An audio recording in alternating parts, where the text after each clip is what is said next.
For several years now, a brutal, exhausting banner has hung over Alexander Zverev. He was the best player never to win a major championship. Entering Sunday's Roland Garros final, the 29-year-old German world number 3 possessed a soul-crushing 0-3 record in Grand Slam finals.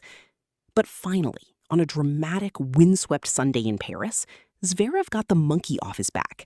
He survived a physical and psychological 5-set marathon, defeating Italy's upstart number 10 seed Flavio Cobolli 6-1, 4-6, 6-4, 6-7, 6-1 to take home his very first major title. Before the match, Zverev had told Mary Jo Fernandez he didn't care if his first slam was in Paris, just that it happened. That nonchalance was a mask for years of heartbreak, stretching back to his 2020 US Open collapse.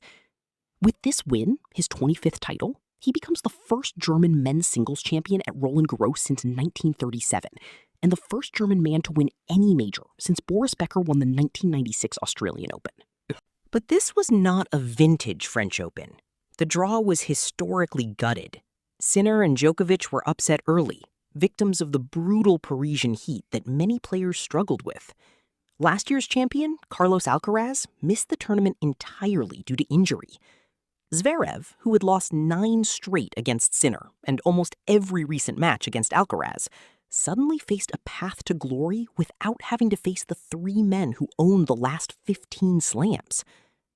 The final itself was a psychological battlefield.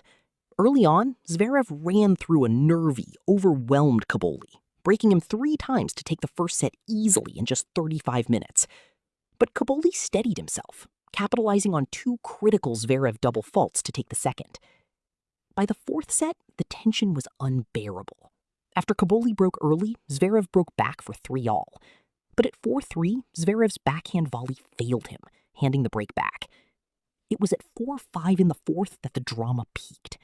Zverev, a diabetic who often takes insulin shots during matches, was seen visibly stretching his legs in intense discomfort. The collapse seemed imminent. But the mental fortress held.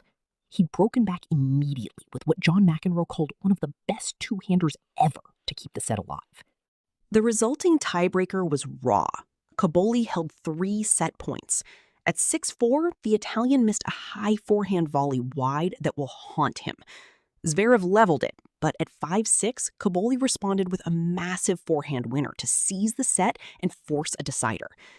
But in the 5th, Zverev found that final champion gear. He broke Cobolli immediately for 1-0. A delicate drop shot earned the double break for 3-0. In a Herculean effort, he fought off 2 break points to hold for 4-0. With Cobolli serving to stay in the match at 5-1, 15-40, Zverev raced back to retrieve a lob. Cobolli shanked the overhead deep, and Zverev instantly collapsed onto his back on the clay.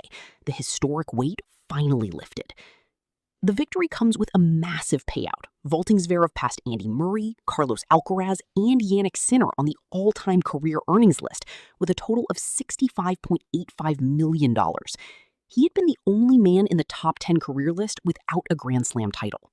However, despite the massive athletic triumph, Zverev's victory remains shaded by off-court allegations.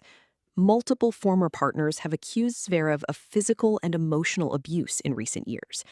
While the ATP Tour chose not to penalize Zverev in 2023 due to insufficient evidence regarding one partner, a subsequent lawsuit from another partner in Germany regarding different allegations was settled out of court in 2024. A star has shattered a historic curse. The record books are forever altered. But is this the breakthrough of a generational talent? Or is it a victory forever defined by who was absent and what history cannot forget?